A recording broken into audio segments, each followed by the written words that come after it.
Very much, Freak, and what a pretty dominating first one as well. Things kind of panned out the way we figured they would going in the jungle, and then the other lanes for Impulse just kind of continued to snowball. The compositions out of pick bans, though, and I shouldn't say the compositions, the bans we were kind of questioning, I should say. Yeah, there were actually a lot of bans in this. I thought TIP banning Lulu was kind of a big mistake there. I think giving Lulu over to C9 is not a problem. It also gives you another option for yourself because they like running Lulu compositions, so have that flexibility. They're going to switch sides, so I think that'll be substituted for a Kalista ban coming into the next game. But also the Kalista ban by C9 I thought was really weird as well because Sneaky plays a really good Kalista. You're leaving Azir up. You know they'll probably take that over it. Yeah. And even if they take Kalista, you get Azir yourself.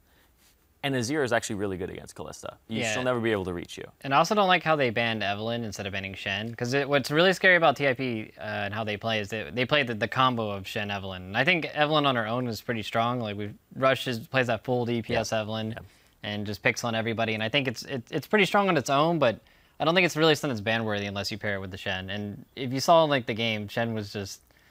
He was just beating up on bot lane so hard. Yeah, when we talk about Impact Shen, it's always this thing where when we had Kiwi Kid on the desk before, he was telling me when he scrims people, he's always like, you know what?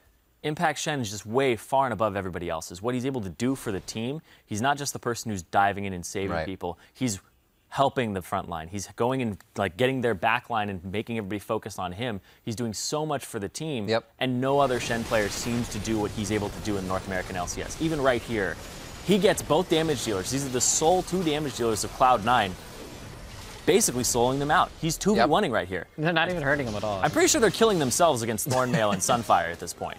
Yeah, I mean, when your top laner can take out both your mid laner and your ADC, and they have Baron buff here too. It's just, I don't know. And it's also his most comfortable champion. This play, like, TP's behind him, and he just ends up setting up another play, and Ashe has no escape move, so you're just like pinned in here and just going to get picked off every time.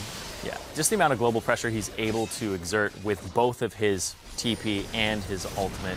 And then right saving potential. Another one too. Soraka was another very crazy pick. Like, you talked about it before. You're like, okay, Soraka can get through. I was like, I'm not 100% sure. I think it's. It was a question, right? I didn't think they would actually put resources into it, but you know, you have to question now. Yeah, I think Soraka is something that definitely has to be on your radar now. It saved so many people. Cloud9, if they had gotten those kills early, they might have been able to snowball, and it would have been a very different game. Soraka just stopped that completely. Well, it's just a really obnoxious champion to play against, especially if you're playing from behind. If you're ahead, it's like super easy to run. It's so flimsy, Yeah, it's not that good, and you can't really roam or make plays or anything like that. But the problem is High doesn't really pressure in the same way as Rush is, so they're not really able to punish the Soraka and punish that pick. So you can see High having a word now with the team and the rest of everybody being pretty vocal at this point about what should probably happen and what they're looking at again against Team Impulse going into this next game. That was actually 11 games for Team Impulse that they had not run Sivir, and then they just went back to it in that composition. So they still have that whole bag of tricks they used up until this game to bring back out again. I'm really happy to see that too, because they were just running one-threat compositions and now using Apollo once again as somebody who's supplementing the team,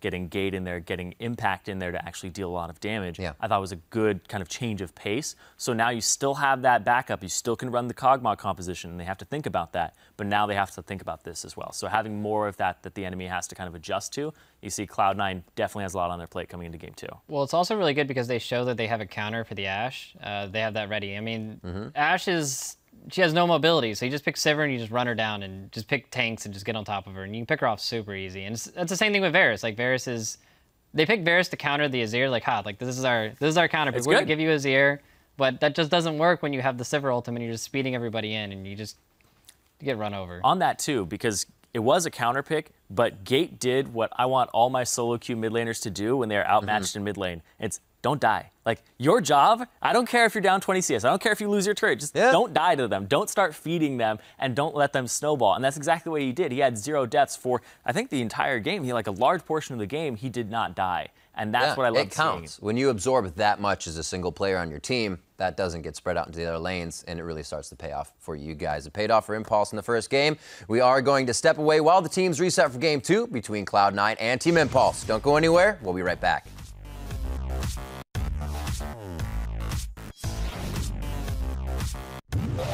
There's a Reddit highlight of it again.